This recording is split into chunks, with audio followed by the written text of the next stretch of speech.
আমাদের জাতীয় ক্রিকেট এবং জাতীয় ফুটবল দুটোই একটা সংকটের মুখোমুখি হয়েছে। বেশি মুখোমুখি হয়েছে আমাদের ক্রিকেটটা।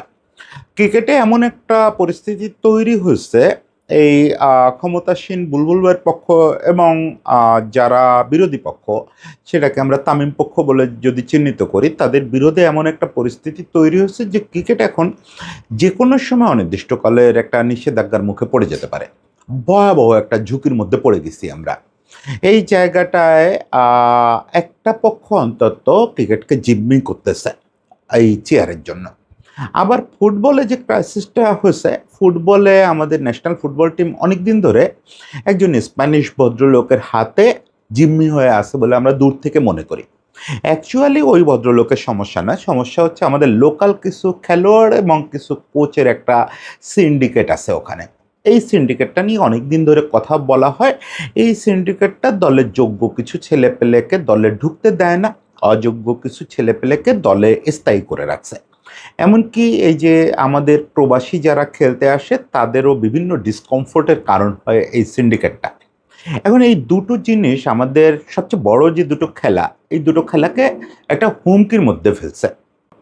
এখন এই দুটো ইস্যু এমন স্পর্শকাতর যেটা আপনি গায়ের জোরে তো সমাধান করতেই পারবেন না। এমনকি খুব দ্রুত এখানে আইন প্রয়োগেরও কোনো সুযোগ নাই। যে রাষ্ট্র সরকার যদি মনে করে যে ব্যাপারগুলো অন্যায় হচ্ছে ফুটবল বা ক্রিকেটে, কোথাও খুব দ্রুত আইন প্রয়োগেরও কোনো সুযোগ নাই।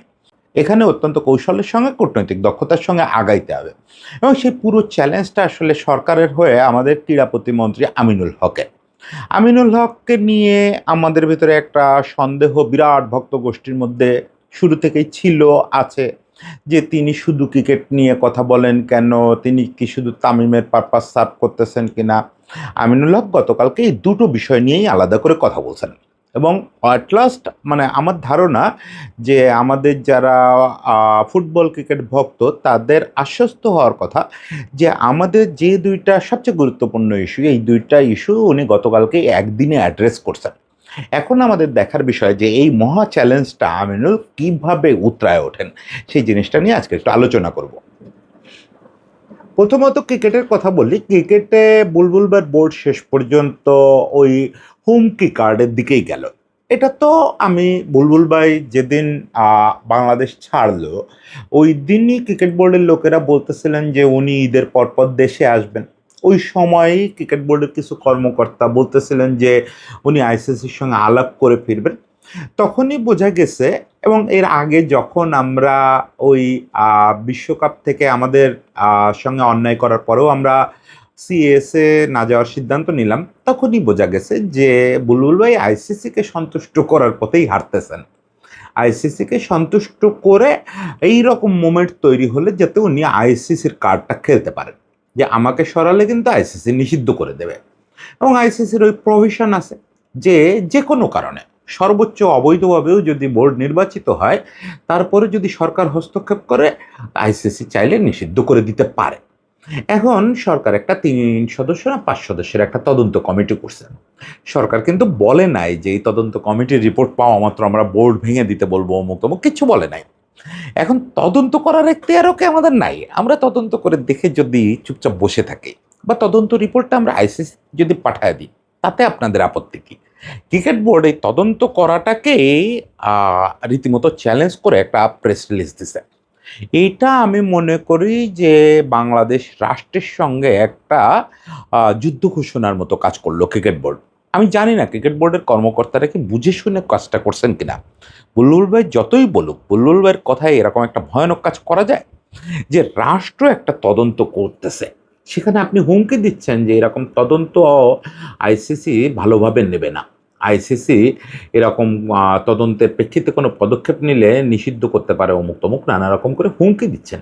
প্রেস রিলিজটা পরিষ্কার হুমকি, রাষ্ট্রকে হুমকি। এখন এই দুঃসাহস দেখানোটা নিশ্চয়ই ভালো ফল বয়ে আনবে না। একই সঙ্গে এটাও সত্যি যে তারা প্রেস রিলিজে যা যা লিখছে এটা কিন্তু উড়ায় দেওয়ারও আপনার সুযোগ নাই।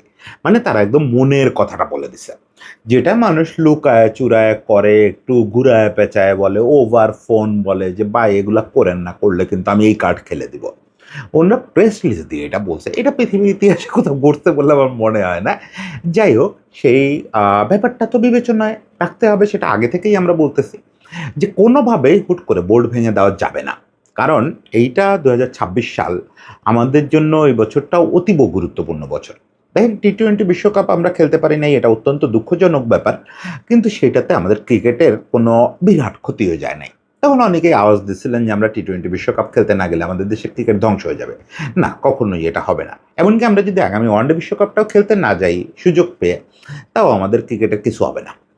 যদি আমরা আইসিসির সঙ্গে সম্পর্কটা ঠিক রাখতে পারি, বিশ্বকাপগুলো মিস হবে, এটা খেলোয়াড়দের জন্য, দর্শকের জন্য বিরাট কষ্টের ব্যাপার। কিন্তু এটাতে ক্রিকেট ধ্বংস হয় না। ক্রিকেট কিসে ধ্বংস হয়? যদি আগামী 1 বছর আমরা ইন্টারন্যাশনাল খেলতে না পারি, এবং এই যে ওয়ানডের একটা জোয়ার আসতেছে আমাদের সামনে, একটা জেনারেশন শেষ হয়ে যাবে, নেক্সট জেনারেশন খেলার উৎসাহ পাবে না, ক্রিকেট এভাবে ধ্বংস হবে। যদি কোনো কারণে এখন আইসিসির নিষেধাজ্ঞা আসে, এখন যে জেদাজেদির অবস্থা তৈরি হয়েছে, যদি সরকার অসতর্কভাবে বোর্ড ভেঙে দেওয়ার পথে হাঁটে, তদন্ত রিপোর্ট তো অবশ্যই নেগেটিভ আসবে, এ ব্যাপারে তো কোনো সন্দেহ নাই। এটা আমার ধারণা, বুলবুলের সবচেয়ে ঘনিষ্ঠ লোকদেরও তদন্ত করতে দিলে রিপোর্টটা আসবে যে এই নির্বাচনে যাচ্ছে তাই হচ্ছে। ফলে ওইগুলা নিয়ে ভাবার কোনো সুযোগ নেই। এখন তদন্ত রিপোর্টের ভিত্তিতে যদি সরকার কোনোভাবে তড়িঘড়ি করে হঠাৎ করে বোর্ড ভেঙে দেয়, আসলেই আইসিসি নিষেধাজ্ঞা দিয়ে দিবে।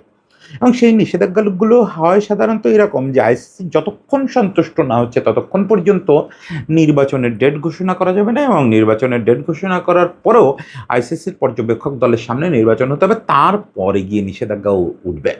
একটা তো বিশাল ফিনান্সিয়াল ক্ষতি আছে, এই বছর খানেক সময় আমরা কোনো আইসিসি যে রেগুলার আমাদের অনুদান প্রাপ্য ওগুলো পাবো না। তারপরে আমাদের সব টুর্নামেন্ট বাতিল হয়ে যাবে, আমরা কোনো ইন্টারন্যাশনাল ইভেন্টে অংশ নিতে পারবো না। সবচেয়ে বড় কথা, এই যে বছর জুড়ে খেলা, এটা বন্ধ হয়ে যাবে। বয়সভিত্তিক খেলা বন্ধ হবে, নারী ক্রিকেট বন্ধ হবে, মূল সিনিয়র দলের খেলা বন্ধ হয়ে যাবে। মানে সত্যি সত্যি আমাদের ক্রিকেট ধ্বংসর দ্বার মুহূর্তে চলে যাবে। এখন আমি তামিম ইকবালকে 780টা অভিযোগে অভিযুক্ত করতে পারি, আমার কাছে 780টা অভিযোগ ধরেন আছে। কিন্তু আজকে এই যে ক্রিকেটকে জিম্মি করে ফেলে এই গেম খেলা, এই কাজটা তো বুলবুল ভাই করলো, যে আমার এই জিনিসটা কিছু করো, আমি ক্রিকেট বোর্ড নিষিদ্ধ করায় দেবো, বাংলাদেশে ক্রিকেট নিষিদ্ধ করায় দেবো। আমার মনে হয় না যে বাংলাদেশের ইতিহাসে এর আগে কেউ এরকম নারকীয় কার্ড খেলছে, এরকমভাবে স্পর্শকাতর জিম্মি করছে। এই যে পাপন বাইরে যখন সরায় দেওয়া হলো, পাপন ভাই তো তখন দেশের বাইরে, পাপন ভাইয়ের বোর্ডের প্রায় সবাই তখন দেশের বাইরে। ইনফ্যাক্ট খুব আইরনিক্যালি এই বোর্ডের বেশ কয়েকজন সদস্য এখনও দুবাইতে। এখন আইসিসির অফিস তো দুবাইতে, পাপন ভাই হচ্ছেন ইংল্যান্ডে। এরা 3-4 জন যদি আইসিসিতে মেইল করতো, হি ওয়াজ প্রেসিডেন্ট, নির্বাচিত প্রেসিডেন্ট, উনি যদি মেইল করতো যে এইভাবে আমাকে সরায় দেওয়া হয়েছে, নিষেধাজ্ঞা দেন, দিত আইসিসি, কোনো সন্দেহ ছাড়াই দিত। সেই পথে তো তারা হাঁটে নাই। একটা অভ্যুত্থানে পরাজিত শক্তির মন্ত্রী, এমপি তারা পর্যন্ত এই পথে হাঁটে নাই। তারা, আমার যেটা বিবেচনা, তারা ক্রিকেটটাকে অগ্রাধিকার দিয়েছে, যে ঠিক আছে আমার সরকার পড়ে গেছে, আমার সরকার ব্যর্থ হচ্ছে, আমরা পালায়ে যেতে বাধ্য হয়েছি, কিন্তু ক্রিকেটটাকে ক্রিকেটের মতো চলতে দেই। সেই কাজটা তারা করছে। কিন্তু বুলবুল ভাই যে নৃশংসতাটা দেখাচ্ছেন, যে আমি ধরে নিলাম বুলবুল ভাইয়ের প্রতি অবিচার হচ্ছে, তারপরেও কোনো মানুষ, সাবেক একজন টেস্ট ক্রিকেটার, সাবেক একজন ক্যাপ্টেন, এই প্রেস রিলিজ দেওয়াইতে পারে যে যদি তদন্ত হয় আইসিসি কিন্তু নিষেধাজ্ঞা দেবে? কত বড় হুমকি এবং কত বড় জিম্মি করা ক্রিকেট বোর্ডকে। যাই হোক, এই সমালোচনার জায়গা কোথায়? এখন যেটা বলতেছিলাম যে এই জায়গাটায় সরকার কিভাবে যাবে, সেইটা আমিনুল ভাইয়ের গতকালকের কথা আমাকে খুব আশ্বস্ত করছে, যে হুট করে তারা কোনো পদক্ষেপ নেবে না। উনি যেটা সাংবাদিকদের বলছেন যে আগে তদন্ত রিপোর্টটা আসতে দেই। এইটা হচ্ছে একজন মন্ত্রী, এই যে স্টেট মিনিস্টার কেন বানায় মানুষরে, একটা রাষ্ট্রপ্রধান কেন এই পছন্দগুলো করেন, এগুলো আসলে কালক্রমে বোঝা যায়। যে উনি একজন মন্ত্রী, তাই না? উনি তো আমার মতো বলতে পারেন না, আমি যেমন বলে দিলাম যে এটা তদন্ত হইলেই এটা প্রমাণিত হবে যে এটা অবৈধ নির্বাচন হয়েছে, কথা আমি বলতে পারি, তামিম বলতে পারে, বা মোহামেডানের সমস্ত কর্মকর্তা বলতে পারেন, কিন্তু মন্ত্রী বলতে পারেন না। মন্ত্রী বলছেন যে আমি তো জানি না তদন্ত রিপোর্টে কি আসবে, আগে তদন্ত রিপোর্টটা দেখি, তারপরে যদি খারাপ ভালো কিছু আসে, যাই আসবে সেটা নিয়ে আইসিসির সঙ্গে কথা বলবো। এই this is the point, this is the point. এই যে দুর্দান্ত একটা কথা বলছেন যে আগে রিপোর্টটা আসুক, রিপোর্টটা তো যাই আসুক, সেটা যদি কোনো সমস্যা থাকে রিপোর্টে, আমরা সেটা আইসিসিকেই জানাবো, আইসিসির সঙ্গেই বসবো, বসে আইসিসি যা বলে, যা সাজেশন দেয়, তাদের সঙ্গে কমিউনিকেট করে, কোলাবোরেট করে আমরা কোনো পদক্ষেপ নিলে নিব। আর যদি আইসিসি বলে যে না, ওয়েট করেন, আমরা দেখতেছি, আইসিসির উপরে ছেড়ে দেব। This is the step, this is the step. এখন উনি যদি মন্ত্রী হিসাবে ব্যাপারটা ইগোতে নিতেন, যে বুলবুল ভাই এরকম একটা প্রেস রিলিজ দিল, বুলবুল ভাই তো তারও সিনিয়র ক্রিকেটার, একই ক্লাবের ক্রিকেটার কিন্তু, এবং আমিনুল ভাই বেশ বেশ সময়ে খেলোয়াড় হিসাবে একই ক্লাবে পাইছে বুলবুল ভাইকে। দুজনের সম্পর্ক বেশ ভালো হওয়ার কথা, হিসাব বলে যে দুজনের মধ্যে দারুণ সম্পর্ক হওয়ার কথা। সেই জায়গা থেকে কিন্তু আমিনুল ভাই ব্যাপারটা ভয়ানক ইগোতে নিতে পারত, যে প্রেস রিলিজ দিচ্ছে 24 ঘন্টার মধ্যে বোর্ড ভেঙে দেবো, এই জাতীয় ইগো দেখায় না, আমাদের দেশে বহু লোক তো দেখায়, বিশেষত রাজনীতিবিদরা তো অগ্রপশ্চাৎ বিবেচনা না করে এটা করে ফেলে। আমি কিন্তু কালকে সন্ধ্যায় এই ভয়টা পাইছি, যেই প্রেস রিলিজটা আসছে যে বাংলাদেশের রাজনীতিবিদদের যে চরিত্র এবং আমিনুল ভাইয়ের সঙ্গে ওই পক্ষে যারা আছেন তাদের যে ইম্যাচিউর কিছু ব্যাপার স্যাপার আছে, সব মিলিয়ে এটা না আজকেই বোর্ড ভেঙে দেয়, তাহলে আমরা গেছি একদম, আমাদের ক্রিকেটটা গেছে। না, আমিনুল ভাইয়ের কথা আমাদেরকে আশ্বস্ত করছে যে বোর্ড তো আজ বাদে কাল ভাঙাই হবে, সেটা আমিনুল ভাই মুখে বলে নাই, এবং তদন্ত রিপোর্ট নিয়েও সে কোনো অনুমান করতে যায় নাই, এবং তদন্ত রিপোর্ট পাইলে জিনিসটা যে আইসিসির সঙ্গে বসা হবে সেটা নিশ্চিত করছে। মানে যা কিছু হবে বল আইসিসির কোর্টে দেওয়া হবে।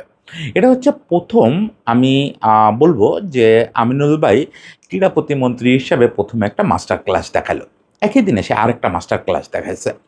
দেখেন, বিএফএফে তাবিত আওয়াল ফুটবল ফেডারেশনের প্রেসিডেন্ট নির্বাচিত হয়েছেন সালাউদ্দিন ভাইয়ের পরে, কিন্তু বিএফএফ আমি স্টিল দেখি, ক্রিকেট বোর্ড এবং বিএফএফ দুটোই কিন্তু সরকারের নিয়ন্ত্রণের বাইরে। এটা আপনারা কতটা বোঝেন আমি জানি না, দুটোতেই কিন্তু সরকারের নিয়ন্ত্রণ নাই। ক্রিকেট বোর্ড যেমন পুরোটাই সরকারের নিয়ন্ত্রণের বাইরে, ফুটবল ফেডারেশনে আছেন শুধু তাবিত আওয়াল।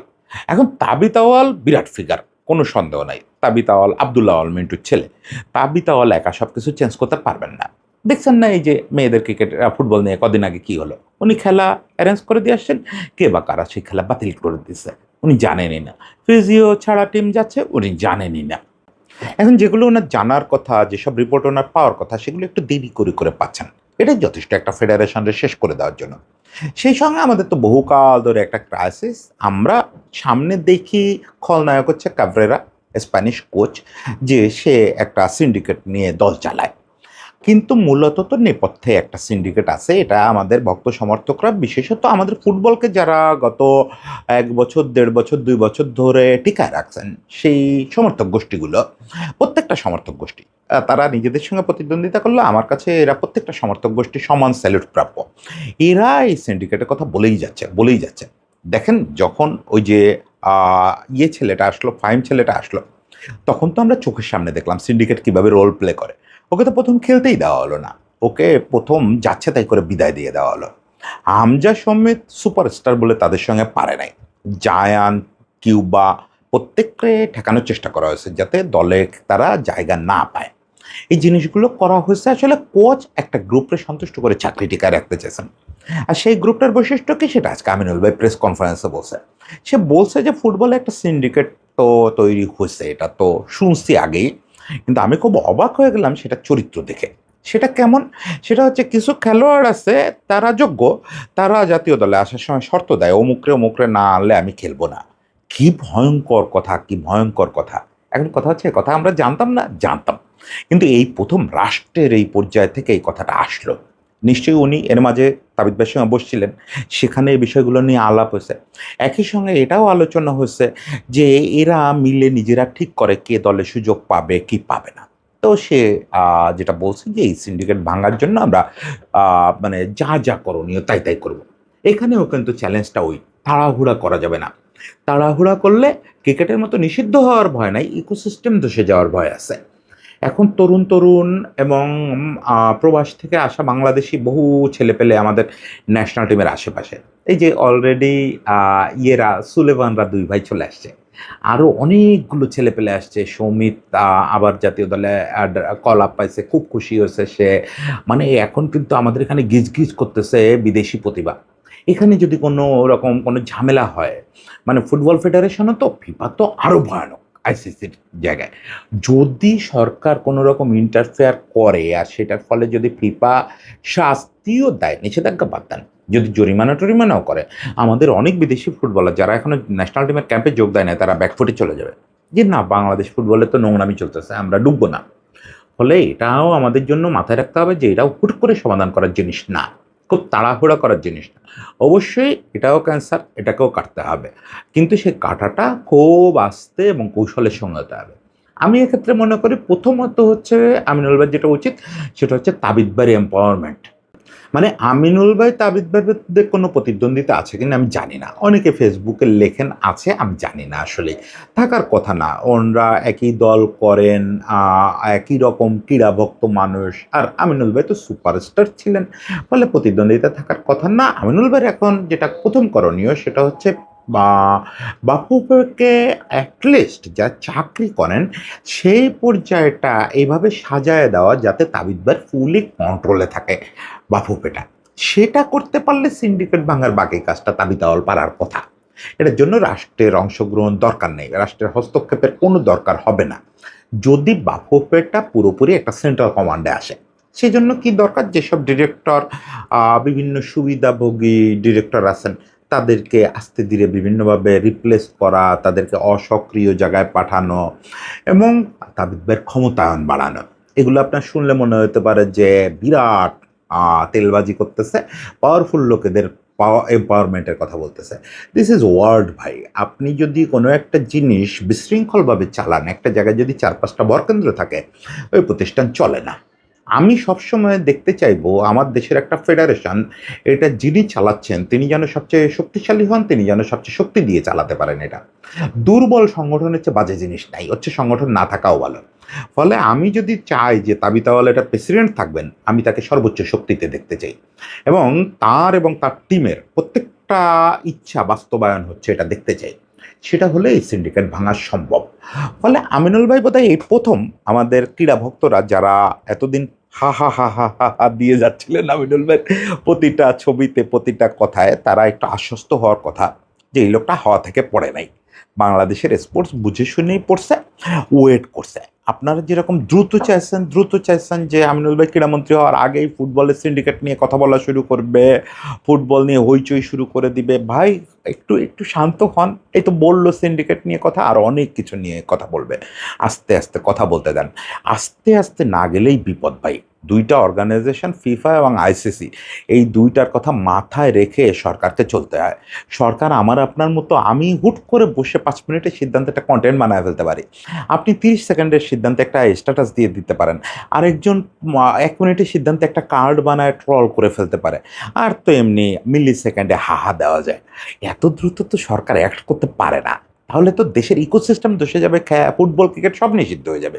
ফলে একটু ওয়েট করি আমরা, আমরা সমর্থন দেই বা না দেই, আমরা এই প্রসেসটা যেন সফল হয় সেই প্রার্থনা করি। ফুটবলের সিন্ডিকেট ভাঙা এবং ক্রিকেটের ব্যাপারটা একটা ব্যালেন্সের মধ্যে আনা, এই দুটো ব্যাপার সফল হতেই হবে, না হলে আমাদের সামনে সমূহ বিপদ। তো আমরা সবাই প্রার্থনা করি যে এই জায়গাটায় আমাদের ক্রীড়া প্রতিমন্ত্রী যেন সফল হন, কোনোভাবেই তার ব্যর্থ হওয়ার সুযোগ নাই, কোনোভাবে ব্যর্থ হওয়ার বা তাড়াহুড়া করার সুযোগ নেই।